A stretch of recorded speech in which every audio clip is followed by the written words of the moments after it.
Hello, welcome to Do It Yourself channel.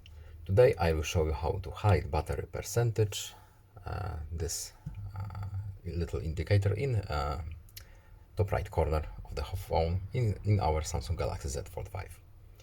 How to hide our battery percentage indicator to make our screen a little bit cleaner.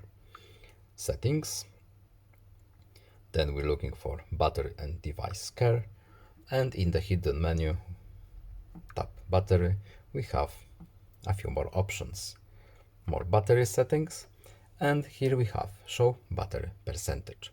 By default, it can be turned off or on, and if we want to change, we have to go to this menu. And as you can see, now our percentage is hidden. That's all. I hope this video was helpful to you. Please leave a like and subscribe. Have a nice day and see you in the next video. Goodbye.